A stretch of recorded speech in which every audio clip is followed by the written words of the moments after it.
Brian, let's talk defensive keys to victory. And this is going to be interesting. Building off of the what's at stake conversation, this Notre Dame defense is strung together two pretty good performances. And we saw some things differently schematically that they did against Boise State, which allowed them to play more fast, aggressive, free, and violent football. Ideally, we see a little bit more of that against NC State. Now, it's not going to mirror what it looked like against Boise State, because NC State's base offense is a little different than Boise State's, like we talked about, like you guys talked about upon further review. It wasn't a secret what Boise State wanted to do. They wanted to line up in 12 personnel and run downhill. NC State is going to try to spread you out, but that doesn't mean that you can lack aggressiveness, which is the first key to victory. Notre Dame has to be aggressive in this matchup on Saturday. You nailed it, Trev. It's not about X's and O's. It's not the same coverages and the same blitzes and the same alignments that you used against Boise State. A lot of what they did, as we showed in the breakdown, was this is geared towards defending a team that wants to use motions and alignments to create extra gaps in the run game. NC State likes to run the football. They are going to build around their run game, but it's in a different way. Their pass game is different. This is a quarterback that I'm not going to say make CJ Bailey beat you, because he will, or he can, I should say. It's more so about you have to be the aggressors. You have to attack. One of the flaws, and it makes a lot of sense that they're old friends and coach together and have similar philosophies. One of my big issues with Dave Dorn over the years at NC State is just a lack of aggressiveness outside of the Tony Gibson era. And so they would kind of let the offense dictate to them what's going on. And you can't do that when you have the athletes that Notre Dame has. You have to be the aggressor. You have to be willing to take away the quick game. You know, we talked about it. CJ Bailey is a guy that likes to throw the ball down the field, but he's also he'll pick you apart all game long if you're going to sit back and just let him throw the ball. He's thrown 71 passes this year from 0 to 9 yards, and he's thrown 36 balls behind the line of scrimmage. That's a lot of short throws also, because they throw the ball a lot. And you can't just sit back and say, hey, we're gonna just let you have this stuff, because they have the type of receivers that will make you pay for that. And I don't want them running the screen to Noah Rogers or Terrell Anderson or Hollywood Smothers when you're playing soft cover 3, because it's going to be about the easiest 7, 8, 9 yard gain that they're going to have all season. So I want to see the aggressiveness still there. I want to see them attack. Let your linebackers play downhill. Let your defensive line be the more athletic unit and attack and penetrate. Let your secondary be aggressive. Don't coach scared of them having talented receivers, because they have very talented receivers. To me, this is the litmus test for Chris Ash, even before next week against USC. Because if you're afraid of these receivers, then you're definitely going to be afraid of next week's receivers. And that's the thing, is you don't be, because you have Leonard Moore, you have Christian Gray, you have Tay Johnson, you have Don Schultz, you have Dallas Golden, you have Mark Zachary, you have Jalen Stroman, you have Luke Tallich, you have plenty of athletes to run with these guys. But you don't have the athletes to run these guys if you just let CJ Bailey sit back in the pocket all day and not be aggressive and not attack. So I just want to see similar philosophy. The unique pressures and the unique coverage structures and the unique line games will be all geared towards stopping NC State and not Boise State, but the philosophy has to be there. Agreed. That's absolutely. Big picture, they have to play downhill. They have to play aggressive and fast. They have to play aggressive in the run game and in coverage, because we watched it work in different moments, not just against Boise State. So I agree with you completely. The next one, and this is also a huge, huge key, and if you follow key to victory number 1 and being aggressive, you should do a pretty good job of limiting NC State's big plays. I said it yesterday. Brian, you also talked about it. NC State is a team that feasts on explosive plays. I mean, it's as simple as going back through and looking at their box score and just looking at, okay, 2-yard gain, 1-yard loss, 3-yard gain, 54-yard gain. Mm-hmm. 1-yard loss, 2-yard gain, 4-yard gain, 48-yard gain. Right now, if we're just talking explosive plays, they have 25 passes of 20 yards or longer through 6 games and 34 rushes of 10 yards or longer on the season through 6 games. This is an offense that absolutely feasts on explosive plays, and Notre Dame is going to have to do a good job. And we saw them struggle with this earlier in the season, but Notre Dame is going to have to do a good job of limiting big plays from NC State. Oh, yeah. I mean, Trev, it's just you look at their stats, and Hollywood Smothers long of 59 rushing this year, and Jaden Scott's got a 35-yard gain. CJ Bailey's got a 30-yard gain. Terrell Anderson's longest play is 75 yards. Wesley Grimes, 48. Noah Rogers, 48. Keenan Jackson, 33. Teddy Hoffman, 50.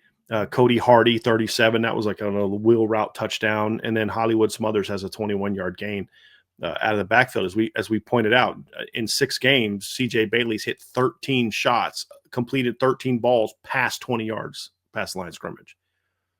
And this is a team that, as you said, Trev, they're a big play. They're a big play offense. We talked about this the other day, and when we were preparing for this game, NC State right now is 6th in the country with 18 plays of 30 yards or more. They are tied for 5th in the country with 11 plays of 40 yards or more. That's almost 2 a game. And they are right now this season tied for 15th with 5 plays of 50 yards or more. That means they basically in 6 games had 1 game on average that they didn't have a 50-yard gain. Like, this is who they are. And it's simple, Trev, and we don't have to spend a lot of time on this one after showing why we've talked about it. If they can't rip off big plays, they're not scoring. Like, they're just not capable of it. They're not a methodical offense. They will make mistakes. And, again, if they can't rip off big plays, they're not scoring. And perfect example, the Virginia Tech game. 1 carry of over 10 yards in that game by Hollywood Smothers. Mm-hmm. Only 3 completions of 20 yards or more in that game. That was it. Mm-hmm. Longest play of the game was 27 yards. They scored 20 points. Was it 20? Was it 21? 21 points. Yeah, 21 points. And real quick, it wasn't a game where they turned it over a bunch.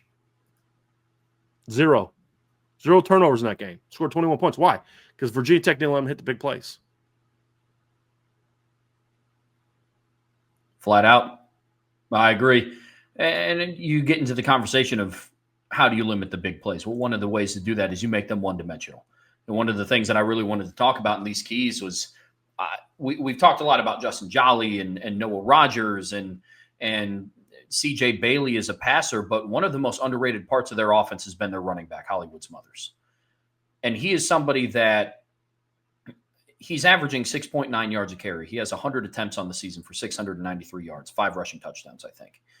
And you go and you look at his effectiveness as a runner. Now, one of the weird things is, Brian, you talked about it yesterday, but there are some games where they just don't elect to run him, which is just not run him, but utilize the rushing attack more than what they should. But Hollywood Smothers is a player that can absolutely hurt you in both phases. Mm-hmm. He has 32 missed tackles forced on the season. Now, I know he's played 1 more game than Jeremiah Love. He has, I think, 20-some-odd more carries than Jeremiah Love. But he still has 10 more missed tackles forced. It just goes to show you that this is an elusive running back. You know what else it shows you? I'm sorry. Keep going. No, you're good, man. It's just if NC State is able to remain balanced. Again, we talk about big play offense, and I think people associate that immediately with, man, they're just ripping bombs downfield all day long. Well, they have a lot of explosive running plays as well. Like I said, they have 34 run plays of at least 10 yards on the season. Mm-hmm. But what did Virginia Tech do, to your point, Brian? They limited Hollywood Smothers from bursting that game open. He had 1. Yep. They scored 21 points of offense. Making them one-dimensional is huge. And, Trev, to your point, what was his yards per carry average against East Carolina? He actually carried the ball a lot that game. Carried the ball 22 times, but only had 76 yards, 3.5 per carry. So here's an example of what Trev's talking about. Hollywood Smothers, 76 rushing yards, 3.5 yards per carry. NC State scored 24 points. Hollywood Smothers, 67 yards on 16 carries, 4.2 per carry. They scored 21 points. Against Virginia, 140 yards, 8.2 per carry, 35 points. Wake Forest, 164 yards, 6.8 per carry. They scored 34 points. Duke game, 123 yards, 7.2 per carry. They scored 33 points. Campbell, 123 yards on 4 carries. They scored 56 points. When Hollywood Smothers gets going, their offense gets going. If he can't, and that puts him in a lot more long distance situations, I love CJ Bailey. He's a heck of a player. You know that. But when you can get him behind the sticks, you can force him into some mistakes. And that's what Notre Dame is going to have to do in this game. They're going to have to find ways to get CJ Bailey in uncomfortable situations. We'll talk more about that later. But you want to make them one-dimensional. It's not about beating, making CJ Bailey beat you. It's about getting them in uncomfortable situations and preventing them from just being able to stay in front of the sticks. Because as you pointed out multiple times, Trev, when they are able to hit those big plays and then Hollywood gets going, their offense is hard to keep off the field. Very hard to keep off the field. When they are not able to get the run game going and then they have to rely on the big plays, it's easier to limit those big plays. And we could have actually gone the other way around. We maybe should have and talked about, shutting the run game down first, making them one-dimensional, and then talk about that leading to the big plays. But if Hollywood gets going and then you have to start bringing a Don Schuler downhill more to stop the run, now all of a sudden they're in some more favorable matchups down the field, and that's when they start hitting those big plays in the pass game. You can live with 1 or 2 of those. You can't let them get 4, 5, 6 big plays like we saw earlier in the year. That's what makes you a little bit nervous about this matchup, but it's also why you got to be more aggressive. But if you can shut down the run game, which Notre Dame's been pretty good at this year, like I keep seeing people complain about, well, one of the issues with the defense this year is their D-line's undersized. And I'm like, well, wouldn't that only make sense if teams are running on them? I mean, Miami ran well in the first quarter. That was it. Arkansas ran well in the first half, but one of those was one of the reasons for that was a 54-yard gain where he ran outside away from the defense. Like, it wasn't like they were just killing them all game with the running backs. 126 yards in the first half, 54 of them came on a quarterback keeper where the defensive end just did the wrong thing. So, and again, it wasn't great, but they weren't just like getting destroyed in the run game. They have a pretty good run defense this year. You got to make sure that continues. You can't let NC State be balanced because then CJ can do the play action, he can do the bootlegs, and that's when he gets really dangerous. When he's thrown on 2nd and 4, that's when I get nervous. And that's when 3rd and 1, that's when you start saying, boy, there's a lot of things they can do right now on 3rd and 1 with that kid at quarterback, and so got to really make him one-dimensional. You mentioned something that I wanted to bring up and talking about how if you're able to shut down Hollywood Smothers, you put CJ Bailey in a spot where he's uncomfortable, which is also our 4th key to victory for this defense. When I remember going back and looking, all 4 of CJ Bailey's interceptions came between 0 and 19 yards on throws between 0 and 19 yards. Those are factors of the run game not able to get going. He starts to force passes over the middle. His interceptions aren't, he's throwing up a 35, 40-yard bomb and it, gets picked off in a jump ball situation. It's not necessarily that. It's when the run game isn't able to get going, CJ Bailey starts to force the issue a little bit. That's one aspect of making him uncomfortable. But Brian, with this also being our 4th key to victory, what are some other aspects of making CJ Bailey uncomfortable besides just making this offense one-dimensional? Well, make him think.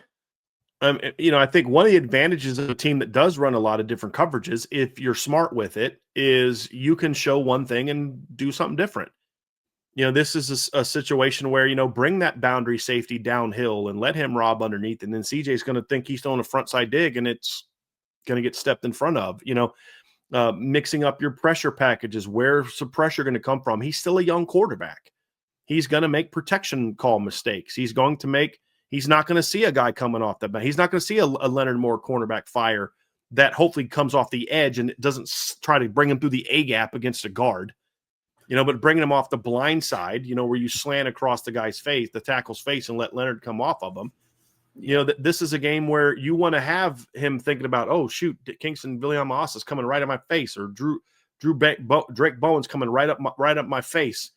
It's about getting pressure on him with your front 4. It's about mixing up your coverages. What you don't want him to do is feel like he can sit back, gather step, and then go through his progressions. You want to speed everything up, to your point, Trevor. When you can speed things up and make him think, hey, the pressure's coming, I got to get rid of the ball quickly, that's when he starts rushing throws, getting the ball out a little bit quickly. This also goes back a little bit to the offense, to where part of this key to victory, Trevor, isn't even on the defense. It's on the offense.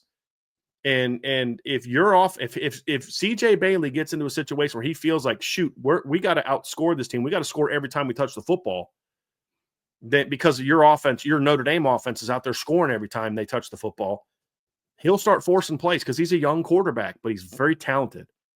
And when he gets into that kind of that, okay, I got to be Superman mode, that's when he starts making mistakes.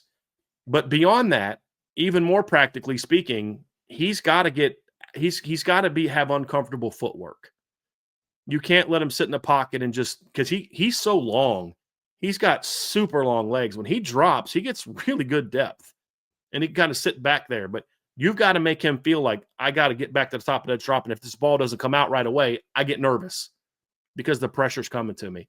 And that's why I think the game plan has to be as aggressive as we talked about, Trevor, because you can't let him sit back and feel like I can sit here and go through my progressions or I can step into this deep shot because he's got a big arm. I mean, he'll launch one down the field. He's got a big arm. You want him thinking, hey, I better speed up my arm motion because I'm going to get it, or hit him a few times. That post route ball, shoot, I'm glad that they got that sack or they hit him before he threw it because so-and-so was open by 3-4 yards. That's going to happen.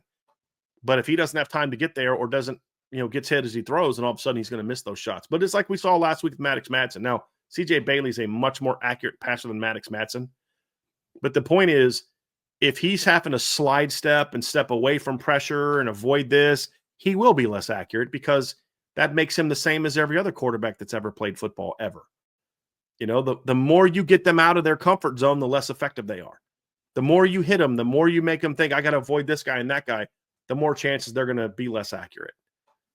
And that's no different with CJ Bailey. And as talented as he is, he's, like I said, he's still human and he's still young.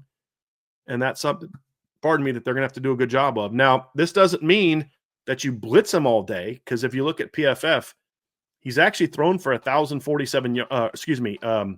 He's thrown for 613 yards, 6 touchdowns, 1 pick, and he's completed 72.3% of his throws when he's blitzed. But when he's under pressure, he's thrown 4 touchdowns and 4 picks. He's thrown for 393 yards on 50 attempts, 7.9 yards per attempt. It's not just about blitzing. You got to get home with those blitzes. And you've got to show him pressure and then smoke and bring somebody else. But your front four also is going to have to be effective in this game, which goes back to the matchups we talked about. Boubacar is going to have to be effective.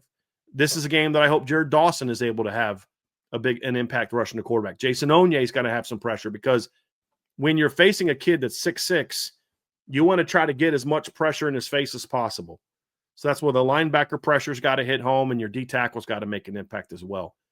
But the more comfortable when he's kept clean, he's completing 80.1% of his passes, 9 touchdowns, no picks, complete and 9.3 yards per attempt, according to Pro Football Focus.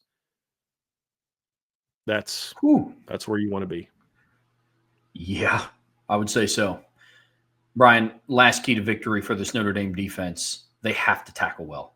Tackle is what you put verbatim in the outline. Talk about it, Trev, because I know that that key was in there. I was going to go with it anyway, but that's something that you talked about when we were going through it. So talk about it. I mean, this ties into a lot of the other things. I think this ties into the run game key, the big play key, but it's huge, man. We have raved a lot about NC State's skilled players' ability to make plays in space, and I went through and I looked at some of the numbers as to why. And in the receiving game, they've forced 28 missed tackles. In the rushing game, they've forced 57 missed tackles. Running back Hollywood Smothers has 32 of those. This is a team where and we've seen it on film. They did it against Duke. They did it against Virginia. They tried to do it at times against Virginia Tech. Virginia Tech tackled extremely well. And they obviously did it against Campbell. NC State skilled players are really good at turning 2-yard gains into 15-yard gains off of 1 missed tackle. They're explosive athletes. When you have a combined 85 missed tackles forced through 6 games, you're averaging slightly over 14 a game. That is an electric group of skilled players. Some people will write that off. Oh, it's NC State. It's not, they have good players, but it's not Jeremiah Smith. It's not Ryan Williams. It's not Jeremiah Love. I'm here to tell you that this is an explosive group of skilled players, and one of the more explosive group of skilled players that Notre Dame is going to face for the rest of the season. They're going to have to tackle well. You can't reverberate back to who you were in the first couple of weeks. Notre Dame missed 21 tackles through their first 2 games. That has been cleaned up since. But you can't reverberate back to who you were, because now this is, again, we're using this term a lot today. This is another litmus test to see where you're at defensively, because the skilled players that you're tackling against NC State are a little bit different than the skilled players, with all due respect to Purdue and Boise State, and to a degree, some at Arkansas. This is a little bit different of a test. Notre Dame has to bring their feet. They have to drive with their hips. They have to tackle well. They have to win at the point of attack.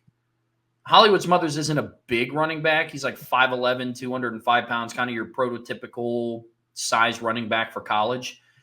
But it's players like Justin Jolly. If he catches anything over the middle, you can't let him fall forward for an extra 3 to 4 yards. That could be the difference between a 4th down and a 1st down. That could be the difference between 3rd and 5 and 3rd and 1. So they're going to have to tackle well and win at the point of attack. It's going to be really crucial in this game, because these are explosive skill players. So if you look at it, Trev, and I took all their all the missed tackles forced in the past game, and then I took their top 2 running backs. Their top 2 running backs in 6 games have had 46 missed tackles forced. Notre Dame's top 2 backs in 5 games have forced 36. And so if you give Notre Dame an extra game, that's not getting them to 46. Now, again, Notre Dame hasn't played at Campbell. They haven't played, a couple of, they haven't played in East Carolina. I mean, they've played some games that are, Wake Forest, but still, I don't care who you're playing. Those are good numbers. Pass game wise, NC State's at 28 missed tackles forced. Notre Dame's at 24. That's the one area where Notre Dame, if they had the same number of games, the same rate, would have slightly more. But overall, that's and I didn't even count the 9 missed tackles that CJ Bailey is forced. And that's been an issue for Notre Dame in the last couple of weeks, is not being able to get to the quarterback in the backfield. It also includes that. If you get a shot to sack CJ Bailey, bring him down, and create those negatives. Because if you start creating negatives against this team, they're cooked. They're done. But this is a team, Trev, that will make you miss. This is, look, I get it. I get it. I've been doing this long enough to understand that people just see the name on the jersey, or like the helmet, the logo on the helmet, and they just make assumptions about, well, they're not Ohio State, they're not Oregon, they're NC State. They're not good. They're not, okay, fine. It's like I was having a debate with somebody last week who was trying to tell me that Boise State's defense wasn't very good, and I was pointing to, how they performed against Air Force, and, Air Force is not good. I'm like, well, Air Force as a team isn't good, but their offense has scored like over 30 points every game they've played. Like, that's a good offense.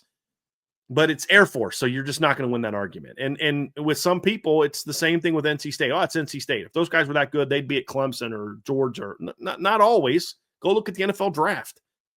The thing that I look at it and say is their team is not nearly as good as Notre Dame's. But they absolutely have some players at certain spots that are very good football players that I would be more than happy to see them transfer to Notre Dame. Like if Noah Rogers jumped in the portal, or Terrell Anderson jumped in the portal, I'd be like, I'd look at him. If Jeremiah Love, Jadarian Price go pro, and Hollywood Smothers jumps in the portal, I'd have a conversation about it. Like, it's like if CJ Carr was eligible to go to the draft, and let's say he left for the NFL draft, and CJ Bailey jumped in the portal, I'd look at him. There's a lot of guys like that on this offense, and that makes them dangerous. And I hope the Notre Dame players have more respect for this NC State group of skill players than does the Notre Dame fan base, as by and large. And that's just kind of how it is. And I get it. These are legit athletes. That doesn't mean Notre Dame can't shut them down, because Indiana had legit athletes last year too, and they scored 3 points against the Notre Dame starting defense. Basically, they scored 2 garbage touchdowns late in the game. Georgia had legit athletes last year. Notre Dame held them to 10 points. Like, you can shut them down, but you've got to be on top of your game. And the one thing you can't do is, when you got a shot to tackle Hollywood Smothers for -2, it's got to be -2. When you have a shot at him at +2, you got to bring him down at +2. You can't let him make you miss on 2nd and 10. And instead of a 2-yard gain to make a 3rd and 8, he makes you miss at linebacker, and it's now 3rd and 3. Like, you've got to make those plays. And I'll say this, the biggest key to making this happen, limiting the big plays, being good at tackling, all that, the front has to play well. That's where Notre Dame has the big advantage talent-wise. They are better than NC State on the skill. I love Noah Rogers. I love Terrell Anderson. I love Keenan Jackson. They're not better talents than Christian Gray, Leonard Moore, and Dallas Golden, and Tay Johnson, and Adon Schuler. They're not, but they're close enough to where if the quarterback has all day to throw, and you're not playing smart, sound football, they will hurt you. I don't think Mario Craver's a better talent than Christian Gray either, but he was that day. But your front has to be impactful. You've got to give them the tools to be impactful, meaning it's not just asking them to do four-man pressures all day like you did in the past, but you've got to win up front. Drake's got to make plays in this game. Kingston's got to make plays in this game. Allsburg's got to make plays in this game. Bubakar's got to have a big day. We need Burnham and Bryce and Botelho to make plays. You need the D tackles to make plays. That's the area where there's a much bigger talent gap, in my opinion, is in the trenches. And if Hollywood Smothers is having to bounce a run -3 behind the line of scrimmage, and now it's about Drake and Kingston and Jalen and Tay flowing to the ball, you're done. If he's got a jump cut back at -3 behind the line of scrimmage because Gabriel Rubio blew up the guard and he's got to declare, you're cooked. I mean, that's where you're in trouble. And if they can do that, then I think this team is going to be able to keep NC State under 20. They can, but it's not going to be easy because it's a talented team. And if you aren't, and I'll say this, Trev, first 2 games of the year, the tackling for this team was atrocious. It's been really good. The last 3 games, everywhere except one spot, they keep missing the freaking quarterback. But other than that, this team has tackled extremely well the last 3 weeks. So kudos to the coaching staff of making that improvement because they were abysmal at tackling. But this is also a different skill test than what you faced the last 3 games. Boise had good athletes. Arkansas had good athletes. I like Omega Blake. He's not as good as the kids they're going to face this week. It's just not. Agreed. Hey, you and I see that the exact same. Brian, I do believe we have a super chat. Yeah, I don't think we're going to have a mailbag today, Trev, because we only got 1 question since then. So we have super chat. We'll answer that super chat, and then we'll get out of here. From V1, rotate V2. Appreciate the super chat. 2nd week in a row where we've seen some quarterback trick play on the goal line against us. It's a good observation. I don't remember the one. I think he's thinking of Purdue. Yeah. And that wasn't the goal line. That was more in the red zone. Yeah. And I think that says something, Trevor. Yeah, I think so too. Because one thing Miami and A&M ended up running it in, but remember, like Notre Dame stuffed them several times before they got in. Yeah. I think that's teams realizing hey, this team's pretty stout in that situation, but they're also undisciplined on the edges. So we have chances to get to that play. On that goal line play, they ran in. I saw them. They ran in Armel Mukum and Sean Sevillano as well. Mm-hmm. So yeah, I saw. Yeah, yep. So and then just real quickly for Super Sports Central, what is the status of Jagazal? Any update on a potential return? Notre Dame hasn't said anything about his return. They haven't said anything about when he'll be back or anything like that. But John Bryce, I believe, has reported that it's unlikely he returns for the regular season. And John Bryce is not someone who puts stuff out there like that if he doesn't have a very good source on it.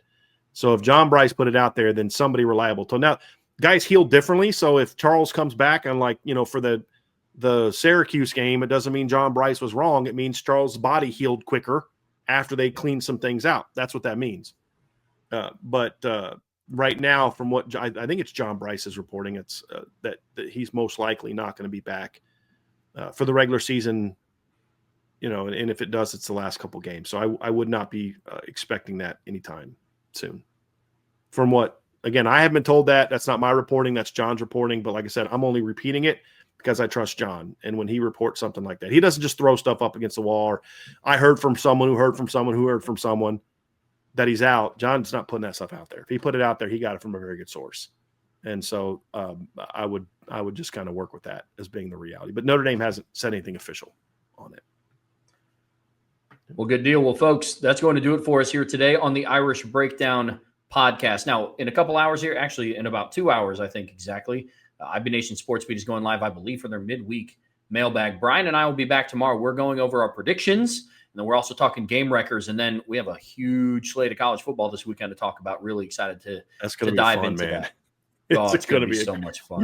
That's all you're going to be doing tomorrow is talking about college football games. We're doing it on our show and then going to do it on the evening show as well. So there you go. Not upset about that, man. Love to talk ball. We've got a full slate of it tomorrow. But on your way out of here, folks, make sure you hit that like button. Make sure you're subscribed to this channel. Also, make sure that you're subscribed to the CFB Nation channel. Whatever streaming platform you listen to us on, we would greatly appreciate a 5-star review. But as always, the best way to support what we do here is subscribe to the premium message boards at boards.irishbreakdown.com. So until tomorrow, that's Brian. I'm Trevor. We'll see you back here very soon on the Irish Breakdown podcast.